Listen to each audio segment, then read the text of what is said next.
man, the first sip sometimes, I don't know, it just hits my throat hotter or something. Anyway, welcome this morning, everybody. It's Saturday. I really like this coffee. I've got the normal coffee that I make all the time, but I also subscribe to one of those. It's a couple bucks a month, and they send you like one random roaster from around the world and around the country, and it just comes in this little bag, and it's somebody I've never heard of, obviously, probably some small roaster somewhere, and it's not one of those ones that they're really just picking a bunch of random stuff off of Amazon, because they have those too. It's not that. Anyway, this is good coffee. Okay, so today I want to talk about kind of a problem that I'm running into looking at inexpensive instruments to review. And it was brought up to me by a viewer. People have brought this up to me before over the years, but somebody in a really thoughtful way, and I appreciate him bringing this up. Was like, hey, that $399 guitar that you just bought is like $478 somewhere else, in a different country.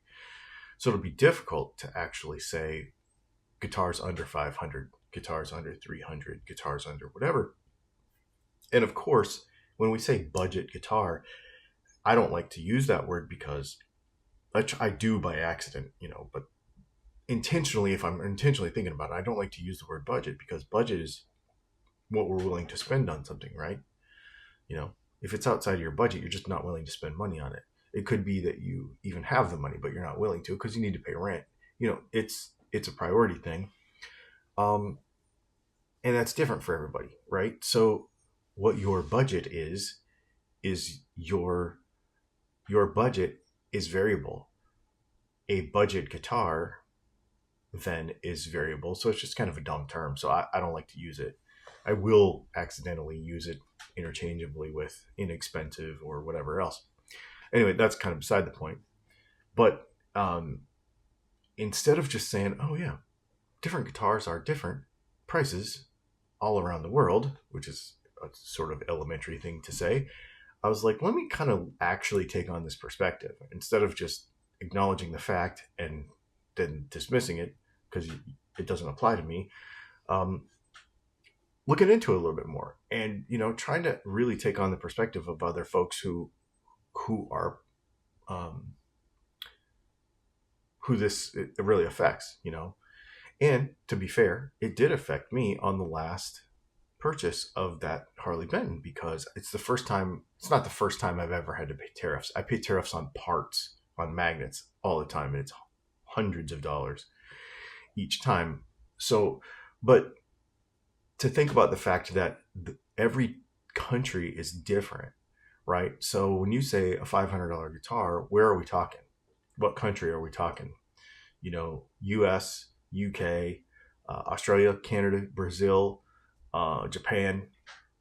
They're not necessarily picking between the same guitars based on availability and price. So when you say, well, why would I buy that guitar when I have this other one available? We might not know what that other one available is, and it might not be available to us. Why would anybody buy guitar A when guitar B is only $100 more? That might be true where you live, but not where I live, or vice versa. And I'm like, I really need to kind of pay more attention, not pay more attention to this, but just be more, I don't know, cognizant of what I say about various budgets of guitars and sort of clarify that, because I don't want to, believe it or not, I'm really trying to be nice about this. Most people think, well, the MSRP of the guitar is X. Well, there's a lot of things that could go into that in a various countries. So you've got your currency exchange rate, which is the easy one. You've got import duties and tariffs, which we in the United States are currently complaining about because we've never had to do it, but I know that a lot of you have had to do it for many years. I hear it all the time because I export all over the world, and I know I had somebody last week be like, man, I can't order from you again because the tariff on this was, the duty on it was like almost 100% of what the cost was. So he had $400 instead of tele pickups. You know what I mean? That's sucks. And I get it. I'm, shipping costs, distributor margins, local dealer structure, um, brand distribution agreements. So, we have this distribution model in the United States, but it's different in Europe. It's different in Japan, and the percentages that each place, how the money and how the product passes through those distributions centers and methods is different. And the percentages and the percentage of markup to each one and all that is all different. So two guitars that compete directly at $599 in America might be completely different prices somewhere else. For us, like VAT is super confusing because we don't have it. And so when we might just be like, oh, well, it's this many euros. Okay, just convert it, and that's how much it costs. Well, depends where you live, what the VAT is, the out the door cost, the totally landed cost, totally paid for is going to be completely different. We can pretty much in the United States, because it's variable for us too, but it's not as high because they do it differently. Taxes are all different here. They kind of suck.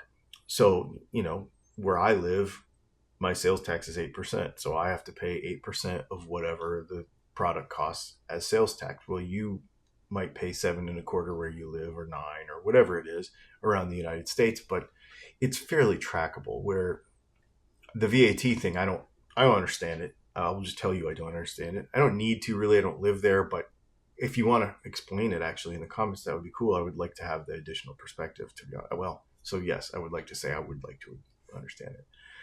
I just don't. And then exchange rates are variable, right?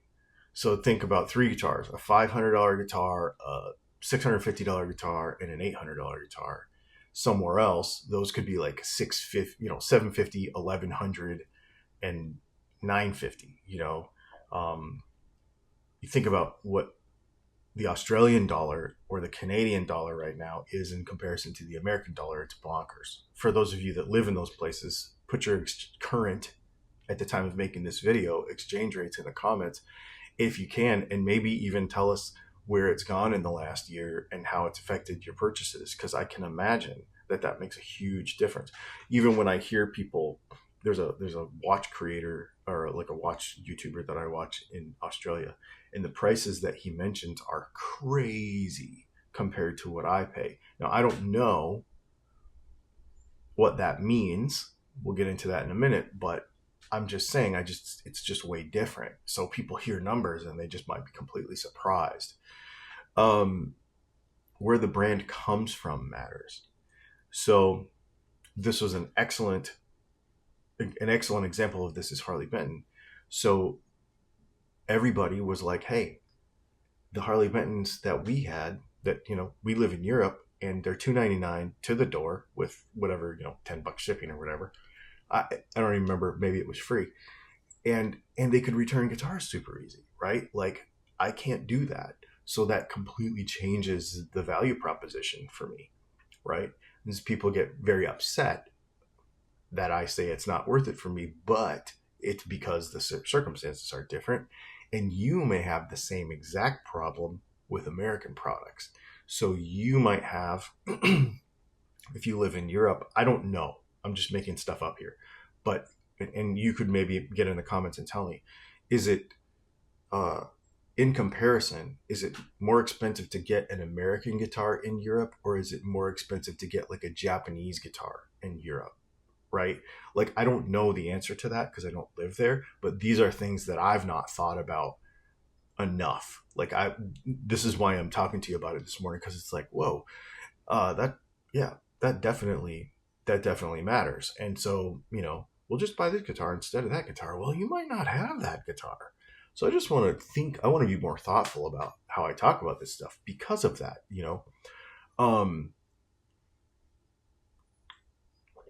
And then sometimes availability matters more than price. Now, this I have talked to somebody about. I've got a Patreon member who lives in South America. And actually, I've had a lot of customers in like Brazil, and he's a customer too, in Colombia. He's a customer in Colombia. In Chile, I've sold a bunch of guitars in Chile. For example, American stuff's really hard to get down there, and so it's literally about the availability. Any kind of various brands are really, really tough to get down there. And then once you get it, can you return it? That's what the situation that I had, but I think it's way worse in other countries. Can you return the guitar? Can you get warranty service? Can you get replacement parts? I know in South America, parts is a big problem down there, and the support. I know that like for watches, for example, that's a big deal. There's a couple of companies that will do like a 10-day return even on international orders, which is sort of unheard of. That's pretty crazy. I think Christopher Ward does that. Yeah, it's pretty nuts. So it really changes, the entire inexpensive guitar conversation, because when you say, well, nobody needs to spend X amount of dollars to get a better guitar or to get a good guitar, that number can move around quite a bit. And so I personally, I'm not telling you what to do, but I personally want to kind of just be more thoughtful about how I talk about this stuff. And I know that people have said it before, but like hearing it and understanding a fact is different than like literally and really sitting down and doing a bunch of research and trying to really understand and empathize with this kind of situation, because we are a global bunch of folks. We're a global bunch of friends. We're a global bunch of, YouTube viewers, and I am, and you are, I'm a viewer too. Like I think about it too. And so, just the whole inexpensive, mid-priced, inexpensive, slides around a bunch now, right? It's not a universal thing. They're super, super local. And then the other thing to think about is purchasing power. So, we all joke that $20 doesn't go as far as it used to. Well, because of inflation and stuff, over time, but also, the country where you live and average income and all that sort of stuff, everything scales different, right? So, like I said, I got a buddy down there in South America. He's a Patreon member. We hang out like once a month on the Patreon thing. And he's telling me he can go get a root canal for like $40, right? Well, meanwhile, I got like $5,000 in this thing I did in my, I broke a tooth and had to have all this stuff done. We got $5,000 in the thing. He's like, yeah, $38, I got a root canal. Okay, well, scale of money is different, but also what is income like? Very, very low. So all purchasing power is a thing too. Just because you convert the currency, and I'm not telling you what to do. I'm literally acknowledging this and being like, whoa, I want to rethink how I think about this stuff. $1,000 guitar here equates to something completely different in a different country, not just because of the exchange rate, but because wages and cost of living and all that kind of stuff, So I think there's just more to it. And so I think this is also why I'm just going to pick guitars when I do reviews that I pay for. Of course, we have sponsored stuff. I've got a sponsored Ibanez video coming out. It's pretty neat. It's actually a really cool guitar. And that's going to be a fun video. It's sponsored, but the one that I'm going to, the ones that I'm going to do, it's going to be tough. I'm just going to show you what's available to me. And I kind of have to go by American prices. Now, one of the things that I might do is encourage people to share how much the guitar is where they live in the comments. I think I might do that and if I don't think to do that, please do it. Like if, we do this Ibanez video and I'm like, this guitar is $8.99 or $5.99 or whatever it is. and you're like, well, that guitar is actually $1,200 where I live, please do that if I don't think to do it, because I think it's helpful. Because sometimes prices don't make any sense, and sometimes it makes it super hard, to keep track of.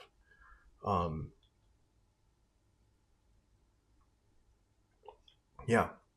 And then, so anyway, it's just something that I was thinking about. Also, some little bonus content here.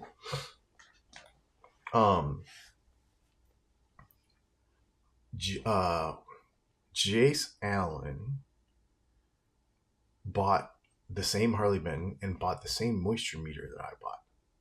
And he did his video last night, and it was awesome. Well, he did his unboxing video. It was awesome. And he got I got a bad one. We kind of knew that.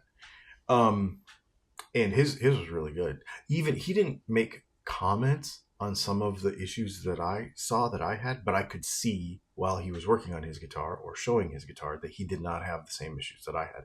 Like with stripped out holes and stuff, like he was able to get his guitar apart and back together and stuff perfectly fine. And so that's pretty neat. But the moisture meter thing, I think I'm going to have to change, sort of go back on that.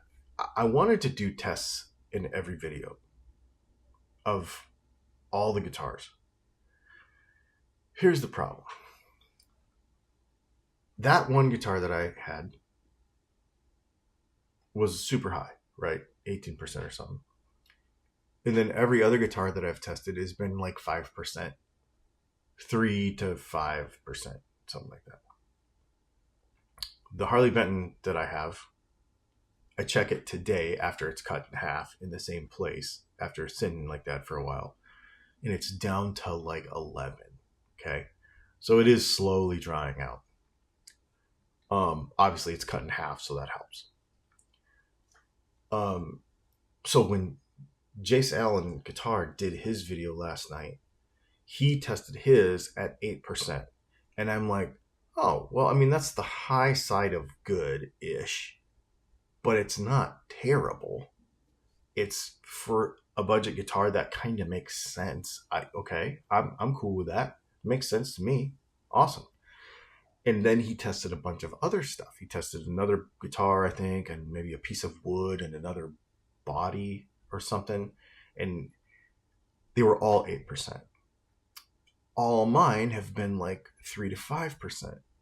So I'm like thinking about this, and I'm like, these meters have got to be either, not that they're inaccurate, but it's like, I always say within your own shop, it doesn't really matter because you're just testing relative to your own stuff. So it doesn't matter. But here's the problem. If a bunch of people, because this is what will happen, a bunch of people will buy these $25 meters and they'll get numbers all over the place, apparently, because I bet if I sent my meter to him, would he get different numbers than mine, right? We're not going to do that because it's stupid to mess around with this anymore. But I'm like, I don't think this is going to be, I don't think this is going to be useful because it's just not reliable enough. Unless there's a meter I could buy that would be super accurate because it's like the professional one, but it's like $600. And I'm like, but it doesn't help anybody because they couldn't reference that anyway, right? And then the other thing is, I keep saying, and I really want to do this, and I'm trying to do this, is I just want to make guitar reviews and guitar playing fun again. And I think we get too nerdy with this stuff anyway. Why am I introducing another spec that people could just argue about? Because I don't want to argue about it.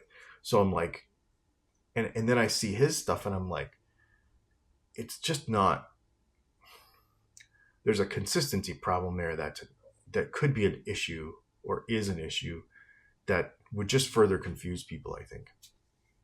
So I don't think I'm going to do it. I might keep checking with the one that I have and not publish, I guess, unless something's really weird, right? But just be like, use it to identify the anomaly instead of do like a constant published, like, this is the average percentage over the last 100 guitars. Because I don't think I really feel now, again, this is something I'm kind of changing my mind on, because I really feel now that AI might have, I don't know, the meter's not that great, or I did something wrong, or I just don't know enough about it to do it accurately. I still think I recognized an anomaly, because if I check it today, it falls in line with everything else. So I do think I found an anomaly there, but I don't think it's reliable enough to publish and to keep talking about. So I'm going to probably back off on that. I'll keep it around to just see if there's a crazy one, but you probably won't hear from me a whole lot on it, because I don't know. It just doesn't seem smart or useful to